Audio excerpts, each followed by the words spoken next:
Bienvenue à l'émission Crois-tu? Notre invité d'aujourd'hui m'a demandé de vous faire une lecture d'un texte de la parole de Dieu, de la Bible. Donc, j'ai mon cellulaire, j'ai ma Bible virtuelle et voici la lecture du texte. C'est Ésaïe 49, versets 15 et 16. Une femme oublie-t-elle l'enfant qu'elle allait?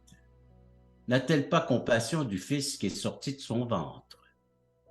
Même si elle l'oubliait, moi, dit Dieu, je ne t'oublierai jamais. Vois, je t'ai gravé sur mes mains, tes murailles sont constamment devant nous. Et notre invité m'a précisé que ce texte résume parfaitement sa vie. J'ai le plaisir de recevoir notre invité aujourd'hui, Mme Jacinthe Gaumont. Jacinthe, bienvenue à l'émission Crois-tu? Merci. Merci pour l'opportunité de donner mon témoignage. Alors, je suis née à Québec et j'ai passé les premiers mois de ma vie à l'orphelinat de Québec, la crèche, ce qu'on appelle la crèche autrefois. Voilà le lien donc avec le texte que je viens de lire. Exactement. J'ai été adoptée, j'avais 4 mois et demi, par un couple qui vivait dans la région de Montmagny. Mes parents avaient une ferme avec plein d'animaux, fait qu'il n'y avait pas, comment dire, on ne s'ennuyait pas à la maison. Les animaux complètent ta vie. Oui, j'ai fait mon primaire dans un couvent et c'est là, dans le couvent, alors que j'avais presque 8 ans ou que je venais de savoir, que j'ai entendu ce verset-là pour la première fois. Ça m'a marqué, ça m'a touché directement du fait que j'étais adoptée. J'avais 2 frères et une sœur, mais j'étais la seule adoptée à la maison. Et des fois, mes frères, quand ils chamaillaient, puis j'essayais de faire la paix, de les amener à faire la paix. Ils me disaient, ah, toi, mec, toi, pas de ça, t'es pas notre sœur. Fait que ça me blessait en dedans. C'était pas méchant de leur part. Aujourd'hui, je le comprends, mais dans ce temps-là, ça me blessait. Fait que c'est quelque chose qui m'a touchée. À l'âge de 8 ans, j'ai été aussi frappée, c'est le cas de le dire, par la mort. J'ai une amie avec qui j'avais rendez-vous. On s'est manqué à notre rendez-vous. Puis à un moment donné, elle a passé tout près de moi. Fait que le temps de ramasser mes choses, je suis partie à courir derrière elle pour la rejoindre. J'ai vu qu'elle traversait la rue. Et là, j'ai entendu les bruits d'une auto qui freinait. Elle a disparu de ma vue à cause d'un conifère. J'ai entendu les bruits d'une autre auto et elle a été frappée par l'auto. Elle est décédée sur le coup. Je suis rentrée chez moi ce soir-là par un autre chemin. Je n'ai pas été capable de descendre là. Et ça m'a vraiment troublée beaucoup, mais j'en ai parlé à personne pendant longtemps. En fait, j'ai complètement oublié l'événement. Quelques mois plus tard, je ne me rappelais plus de rien pendant des années. Un peu plus tard, c'est une tante, la sœur aînée de mon père, qui est décédée un peu avant Noël. L'enterrement avait lieu juste la veille de Noël. Et là, pour la première fois, je voyais mon père pleurer. La maison était pleine de monde, oncles et tantes, et c'était triste pour un Noël, c'était vraiment triste. Dans ma petite tête d'enfant, je voyais que la mort, il y avait quelque chose de particulier à ça. Et ça m'a amené à m'interroger, à me poser des questions, puis à parler à Dieu comme si Dieu était là. J'ai été élevée dans la foi catholique, mais c'est ça, je croyais que Dieu existait. Puis j'aimais beaucoup les histoires de Jésus à l'école, alors je parlais à Dieu, je parlais à Jésus, comme on se parle là. Et je voyais que les interrogations, j'ai dû combattre ma timidité pour parler au curé, poser des questions. Il répondait, mais ça ne répondait pas totalement et même ça soulevait d'autres questions. Et ça a été de même jusqu'en secondaire 2 que c'était comme ça, jusqu'à ce que l'aumônier me demande de me limiter à une page de questions parce qu'il trouvait que j'avais tellement de questions et je me rappelle la page, dire écrire recto verso, bout à bout mes questions, jusqu'à la ligne en dessous de la dernière ligne. Et quand j'ai remis ça à l'aumônier m'a dit, Jacinthe, ça, j'en ai pour des semaines à répondre à tes questions. Il y en a vraiment beaucoup trop. Fait que, pas de problème. Donc, j'ai dit, je vais attendre. Et quelques jours plus tard, il est venu me voir en me disant que c'était pas possible de répondre à toutes ces questions-là, que vraiment, il y avait beaucoup trop de questions. Et ça m'a laissé perplexe parce que ça faisait plusieurs personnes religieuses à qui je posais mes questions et jamais personne ne me répondait. Et dans le même temps, parallèlement à ça, j'ai fait une prière. J'avais remarqué que Dieu répondait toujours à mes prières et ça m'a amené à faire des prières plus égoïstes, dont une, entre autres, que pour une question de pluie au beau temps, je me suis fâchée contre Dieu. Et comme on se regarde là, je me suis virée de bord, puis j'ai adressé une prière à Satan. Et c'était spécial, cette prière-là, parce que je ne croyais pas vraiment à l'existence de Satan. Pour moi, c'était quelqu'un qui servait plus à faire peur au monde qu'autre chose. Et après ça, je n'ai jamais douté. Jusque-là, j'étais une enfant que, dire une personne que même si je me retrouvais toute seule, ça ne me dérangeait pas. J'avais plein d'amis, fait que quand j'étais toute seule, même j'appréciais les moments de solitude. Mais après ça, c'était plus pareil. Je voulais plus me retrouver toute seule dans la nature ou toute seule à la maison. J'étais vraiment troublée. Je savais que Satan existait et qu'il cherchait vraiment à mettre, comment dire, un stop pour mes interrogations, là, pour pas que je m'approche de Dieu, parce que j'étais tellement troublée à chaque fois que je posais des questions après que le Suscitait résultat... des obstacles Oui, pour c'est rejoindre, ça. atteindre Dieu. Oui. Oui, fait que le résultat a été que je posais plus de questions, mais j'ai gardé la petite feuille, par exemple. Je l'ai gardée précieusement, je l'ai serrée précieusement dans mes choses. Et ça a été comme ça, ça en est venu comme ça, où que j'ai remis même en question l'existence de Dieu. Et c'est peu après, quelques années plus tard, que j'ai rencontré mon mari. Il était catholique comme moi, pratiquant. Et lui, à l'occasion, ça lui arrivait de prier. Je n'avais rien contre ça, le fait que lui veuille prier. Mais quand il voulait prier avec moi, j'étais mal à l'aise. Je ne voulais pas qu'il me parle de Dieu, j'étais pas capable d'entendre parce que j'avais plus cette paix à chaque fois que j'essayais de parler de Dieu ou que quelqu'un me parlait de Dieu. J'avais plus cette paix en moi. Il y avait de quoi qui me troublait. Satan me troublait. Fait que j'étais pas capable d'arriver à parler de Dieu avec mon mari. Fait que c'est comme ça que, en plus, ça a bien fait parce que mon mari est parti travailler sur les bateaux. Fait qu'on se voyait pas très, très souvent. Il a travaillé là pendant 2 ans. Donc, on se parlait pas beaucoup sur les bateaux.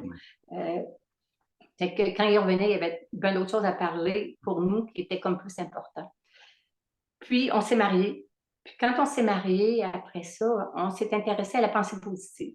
On est allé même à des conférences de pensée positive. On a eu des amis comme nous qui croyaient à la pensée positive. Et je me rappelle d'une conférence où un homme nous avait fait lever, puis il disait qu'il croyait en Dieu, puis il demandait au fur et à mesure que vous n'êtes pas d'accord avec ce que je vais vous dire, asseyez-vous. Fait que la première chose qu'il dit, c'est qu'il croit en Dieu. Pas de problème avec ça, je crois en Dieu. Puis il dit, je crois que Jésus a vraiment existé, moi aussi. Fait qu'il disait toutes sortes de choses comme ça par rapport à Dieu, par rapport à Jésus. Puis il s'en va dire, à un moment donné, je crois que la mort de Jésus était dans le plan de Dieu. Il y avait au-dessus de 5000 personnes à cette conférence-là qui étaient au Forum à Montréal. Puis je dirais qu'après cette déclaration-là, on n'était pas beaucoup de monde. On n'était pas une centaine de personnes debout, ça c'est sûr et certain. Je suis restée Alors, debout.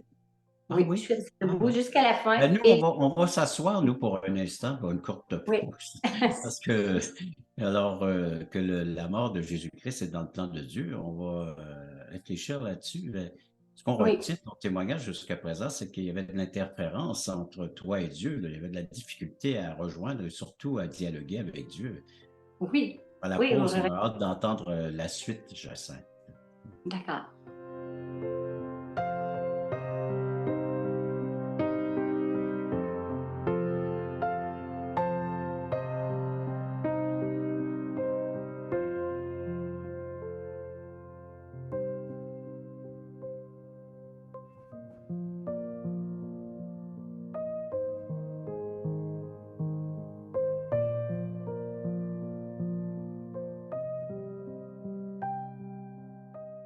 Jacinthe, donc, tu assistes à une présentation de l'Évangile, une grande conférence, 5000 personnes environ au Forum à Montréal. Et puis le monsieur, il pose des questions. Il dit, croyez-vous en Dieu? Bon, ceux qui n'y croient pas, ils se rassoient, et puis ainsi de suite. Toi, jusqu'à la question, croyez-vous que la mort de Jésus est dans le plan de Dieu? Toi, tu restes debout, puis un grand nombre se rassit, là, se rassoit sur leur siège. Oui, oui. Et je ne reste pas debout parce que mon mari reste debout et lui, il ne reste pas debout parce que moi, je reste debout. Tous les deux, on croit à ça, mais on ne s'en est jamais vraiment parlé. Alors, quelques jours après cette conférence-là, à un moment donné, je rencontre une de mes amies dans la pensée possible qui a une Bible sous le bras. Je dis, hein? Je dis, c'est où tu as pris ça? Parce que moi, ça fait longtemps que je veux m'acheter une Bible, puis je n'ai jamais trouvé de Bible. Ben, je suis allée à des librairies qui n'en vendent pas. Fait que là, elle m'a dit que je pouvais en prendre une. Je suis allée m'en acheter une, puis j'ai commencé à lire la Bible. Je lisais dans les psaumes, dans les proverbes, je lisais un peu partout dans la Bible. Mais, comment dire, j'avais jamais... Il y avait des choses encore que je ne comprenais pas, c'est certain. Ça ne répondait pas à toutes mes questions à cause de la lecture que je faisais, qui n'était pas une lecture suivie. Parce qu'il y a eu cette période de questionnement de ta part, donc tu allais vers les personnes qui devaient répondre à ce genre de questions spirituelles, mais aucune réponse. Donc, tu restais en suspens avec la question existentielle sur la mort, l'éternité, un bon nombre de questions sans réponse. Oui. 1 an plus tard, on se trouve à retourner à une autre conférence du même genre que la précédente. Et cette fois-là, c'est un homme qui invite qui dit qu'il a une relation personnelle avec Jésus-Christ. Ben, oui. Wow! Ça, j'aimerais savoir ça. C'est quoi? Il y a sûrement un moyen de faire, mais c'est ça. Pour moi, ça arrête là. Mon mari rencontre un homme lors de cette conférence qui lui remet un évangile, un Nouveau Testament, il lui demande de lire l'évangile de Jean. Puis, quelques semaines plus tard, il appelle mon mari et il l'invite en voyage pour 3 jours pour répondre à ses questions. Puis là, financièrement, on est pas mal serré. Fait que, on ne sait pas, mais quand mon mari me dit, j'ai l'impression que c'est une question de vie ou de mort, je me dis, oh, OK. Je n'avais jamais parlé de la petite feuille avec mes questions. Je pars la chercher, je l'amène à mon mari, puis je mets dans les mains, j'ai dit, OK, tu peux y aller, à la condition que tu amènes cette feuille. Puis là, ben, j'ai expliqué que c'était des questions justement sur Dieu, tout ça. Fait que mon mari est parti avec ma feuille. Puis 3 jours plus tard, quand il revient, je me rappelle, je vais voir mon mari, puis je lui demande si il a fait un bon voyage. Et deuxième question, est-ce que le monsieur a répondu à mes questions? Il dit oui. J'ai dit à toutes mes questions. Il dit oui. Fait que là, il commence à lire des versets. Puis c'est spécial parce que mon mari ne lisait pas la Bible jusque-là, à ce moment-là. Moi, je mets ma Bible dans ses mains. Puis là, lui, il me cite des versets que moi, je n'ai jamais vus, que je n'ai jamais lus. Exemple, Romains 3,10, qui dit « Il n'y a point de juste, pas même un seul. » J'étais quelqu'un qui avait une vie rangée, j'allais à l'église encore, et là, pas de juste, pas même un seul, OK. Je voyais même que... Jacinthe est inclus dans ça, pas même un seul, ton nom est inclus là-dedans. Là. Oui, c'est ça. Je voyais que je n'étais pas parfaite. C'est sûr qu'il y avait des manques à des places. Il y avait un autre verset qui disait « Car tous sont péchés, sont privés de la gloire de Dieu. » OK, ça veut dire que je suis séparée de Dieu parce que je ne suis pas parfaite, parce que j'ai péché contre Dieu. OK. Ça disait aussi, l'autre verset, c'est Romains 6, 23, qui dit « Le salaire du péché, c'est la mort. » Oh. Là, c'est fou, mais pour la première fois de ma vie, je sentais que j'étais perdue. Puis là, je vais faire une petite parenthèse sur le mot perdu, puis sauvé, on entend ça des fois, perdu, sauvé. Oui. Si je suis avec des gens, que je parle à quelqu'un, puis je pointe à une telle personne, puis je dis cette personne-là m'a sauvé, la question qui normalement va venir à votre esprit, c'est de quoi qu'elle t'a sauvé? D'un feu, d'une noyade, d'un accident? De quoi? On a une réponse à donner. Et dans la Bible, ce terme perdu, ces mots perdu et sauvé, c'est des mots qui reviennent souvent. Alors, si Jésus est venu pour nous sauver, on dit qu'il est le sauveur du monde, il est venu nous sauver de quoi? Il est venu nous sauver de cette condamnation. Ouais. Parce qu'on est condamné à mourir loin de lui pour l'éternité. Puis là, la lumière s'allumait dans ma tête. Là, je voyais là, que je m'en allais direct en enfer. Puis honnêtement, j'avais l'impression que les flammes commençaient à chauffer en arrière de moi. Là. Je me voyais comme tomber dans un précipice avec des flammes en bas. Fait que c'est sûr que c'était pas la place qu'on rêve d'aller, là.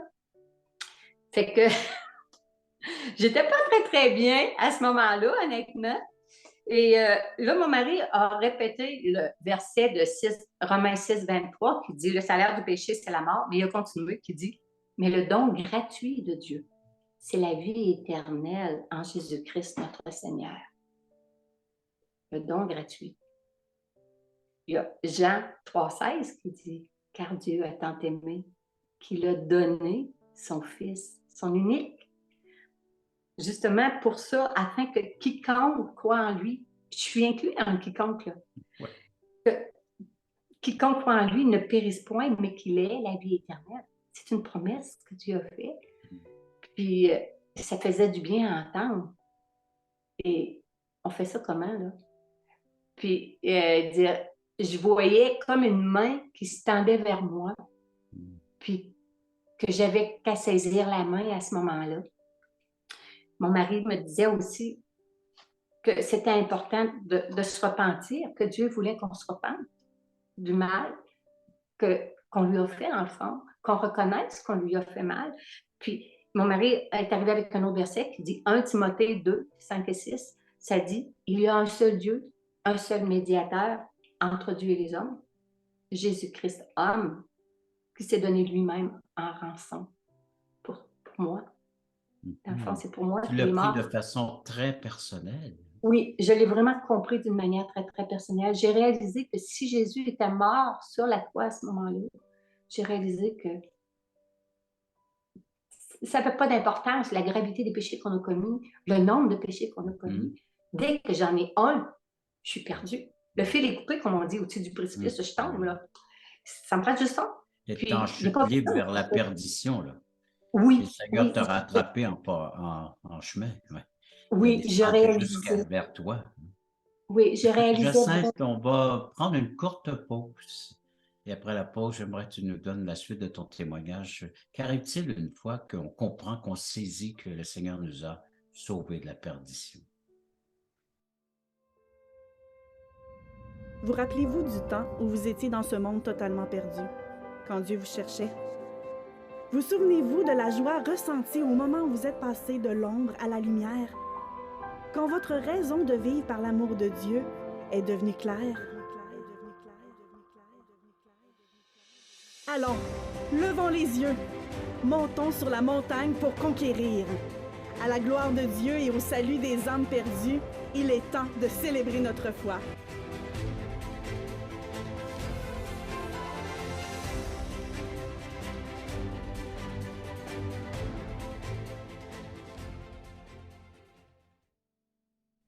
Jacinthe, donc tu es devant des textes, la parole de Dieu qui dit que tu es un être perdu et seulement Jésus peut te sauver de cette perdition éternelle.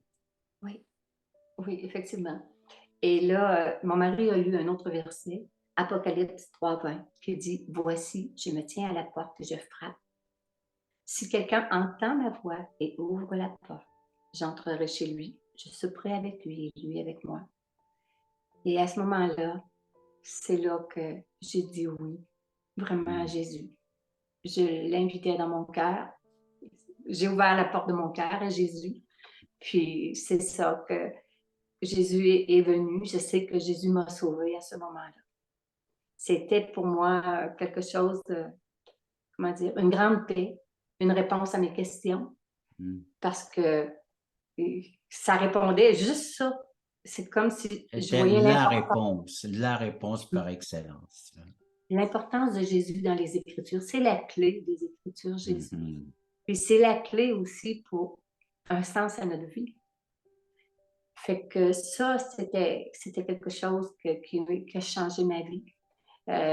Notre mariage battait de l'aile à ce moment-là et maintenant, ça fait 44 ans qu'on est ensemble, mon mari et moi. Ça vole encore.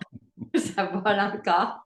Je mentirais si je disais que ça a toujours été facile. Non, il y a eu des moments plus difficiles, mais le Seigneur était là, il était avec moi, il était avec nous. Puis c'est sûr que c'est vraiment, c'est quelque chose, c'est un bonheur spécial, là. C'est vraiment un ami à qui se confier, qui est toujours là, qui est toujours disponible. Fait que ça, c'est bon. Il y a quelque chose que je n'ai pas mentionné jusqu'à date, c'est qu'au début, après le premier verset qui a été lu à l'entrée. Isaïe 49, versets 15 et 16. Oui. Je me suis mis à demander à Dieu après ça, dans mes prières, qu'il me prépare une place dans son grand ciel. J'ai le net souvenir d'avoir demandé ça au Seigneur des dizaines et des dizaines de fois, que j'ai fait comme prière quand j'étais enfant. Je veux dire que Dieu a répondu à la prière de l'enfant que j'étais. Il me Peux-tu nous rappeler le Isaïe 49, versets 15 et 16? Oui, je vais citer Parce que nous, quand même, ça fait plus d'une vingtaine de minutes, là, puis tu sais, on a besoin de se rappeler que toi, Oui, OK. toi que tu Alors, le n'as verset jamais dit, oublié. Oui, vas-y, ma chère Jacinthe. Ouais. le verset dit, une femme oublie-t-elle l'enfant qu'elle allait? N'a-t-elle pas pitié du fruit de ses entrailles? Quand elle l'oublierait, voici, je ne t'oublierai point. Je t'ai gravé sur mes mains. Hmm. Dire, Ça peut tellement devenir difficile pour une mère de garder son enfant, tellement des situations et des conditions oui, sur oui, cette terre. Hein? oui. Je blâme pas ma Ouais. mère, j'ai aucune idée pour laquelle. Voilà, on ne sait pas, oui. Je la Mais une connais chose est pas. certaine, Dieu te promet que lui Oui, t'oubliera jamais. oui, Il te oui, gardera jamais aussi, à jamais. oui. Dieu m'a permis aussi d'avoir de bons parents adoptifs aussi. Puis, Ouais. ils m'ont parlé de Dieu toute jeune. Mais c'est ça, c'était un exaucement à ma prière, déjà toute jeune. Puis vraiment, c'était quelque chose de spécial là, de savoir que même tout jeune, Dieu déjà m'avait mis à part pour Ouais. lui. Il se révélera un jour à toi comme un parent, comme un père, Oui, je fais avec le partie des cœur d'une parents. mère. Oui, C'est ce que oui, les textes de la Bible nous disent, hein? oui, effectivement, effectivement. Fait que c'est Alors une donc, de richesse. retrouver des parents spirituels, un Dieu qui prend soin de toi tous les jours, qui veille sur toi. Oui. Et une grande famille spirituelle aussi. En plus des frères et des sœurs, En tous dans la plus des même frères et des... foi. Hmm. Oui, Et un oui, mari oui. croyant, alors imagine déjà, Oui, et deux enfants qui sont croyants les aussi. enfants aussi, avec une Oui, famille bénie de Dieu. oui, vraiment. Jacinthe, on te garde pour le mot de la fin. Donc, après la pause, j'aimerais que tu nous reviennes, puis tu nous lances un défi à nos téléspectateurs concernant ta relation avec Dieu. Comment est-ce qu'eux peuvent l'obtenir aussi et retrouver en Dieu un Père qui les chérit, qui les aime et qui leur donne ce dont il est nécessaire, le nécessaire tous les Oui, jours et jusque dans l'éternité. oui. Le voici, ce merveilleux cadeau. Nous vous offrons un livret d'environ 20 pages qui a comme titre Passeport pour le ciel. Très bien illustré. Un enfant le pourrait saisir, comprendre la portée du message. Nous vous l'offrons tout à fait gratuitement, sans aucun déplacement de votre part. Vous pouvez nous appeler, vous pouvez aller sur notre site croixtu.ca, faire des demandes, mais il sera livré à la maison, chez vous. Alors donc, juste en faire la demande, et il sera livré gratuitement à la grandeur du Québec, grandeur du Canada, à tous ceux qui voudront le recevoir, qui va vous expliquer comment avoir un passeport pour entrer au ciel. Et cela pour l'éternité.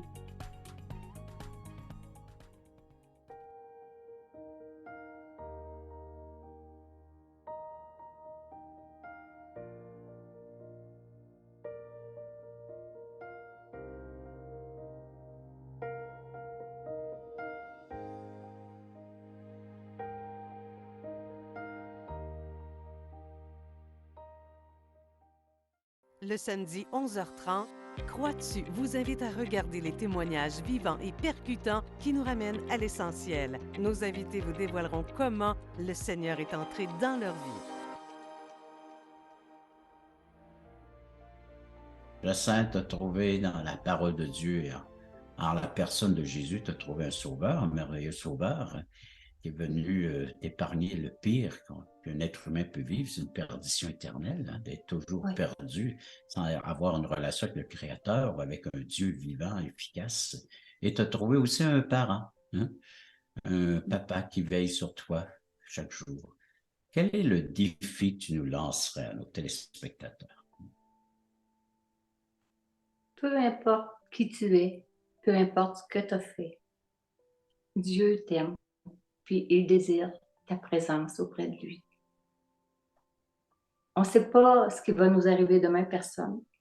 On pense souvent que c'est juste les vieux qui meurent ou les malades, mais n'importe qui peut tomber malade, mourir d'un accident Et même dans avant ton d'être vieux. propre témoignage aussi, hein, les gens de tous les Oui, âges, oui, dans notre entourage, qui nous quittent pour leur éternité. oui, oui. Mon amie que j'ai perdue à 8 ans, elle avait que 7 ans. Imagine. Et la seconde d'avant, je ne me doutais pas parce qu'elle mourrait. Alors, ce que je fais l'invitation, si vous avez entendu si vous entendez la voix du Seigneur, et qui vous veut près de lui, venez à lui. Venez, confessez-lui les choses que vous savez là où vous l'avez blessé, puis remettez-vous-en à lui. Il veut vous pardonner, il veut vous aimer, vous avoir avec lui pour toute l'éternité. C'est le meilleur de tous les pères qu'on peut avoir. Et, soit dit en passant, j'ai eu un très bon papa terrestre, adoptif, un très bon papa terrestre, et j'ai aucun doute que mon papa du ciel est un meilleur papa encore. Est un meilleur papa. Étant un être parfait, nous, on a toujours nos défauts, nos problèmes, nos difficultés, mais Dieu est un être parfait qui aime parfaitement sa création. Oui, j'étais jamais trop dans la présence de mon Père terrestre et je suis sûre que je suis jamais trop dans la présence de mon Père céleste. Et c'est pareil pour n'importe qui venir à lui. Belle conclusion, Jacinthe. Donc, tu ne seras jamais trop dans le cœur de Dieu ou dans l'amour de Dieu. C'est la même chose pour nos téléspectateurs s'ils veulent bien accueillir et recevoir cet amour manifestant la personne de Jésus. Peut-être vous aimeriez en savoir un peu plus. Allez à croixtu.ca, c'est notre site. Écrivez-nous, appelez-nous, puis ça nous ferait plaisir de correspondre avec vous, à répondre même à des questions. Jacinthe avait un bon nombre de questions. Peut-être vous en avez vous aussi. Appelez-nous, ça nous ferait plaisir d'y répondre. Les études bibliques à 19h à Québec, 20h au Nouveau-Brunswick. Les samedis 9h30, vous avez des témoignages plus détaillés encore sur Zoom, alors en direct. Et la littérature, on en a. Alors, entre autres, un passeport vers le ciel, pour le ciel, offert tout à fait gratuitement. Faites-nous-en la demande. croixtu.ca. Jacinthe, merci de ta participation à l'émission. Et merci à nos téléspectateurs d'avoir été à l'écoute de cette autre émission. Croix-tu?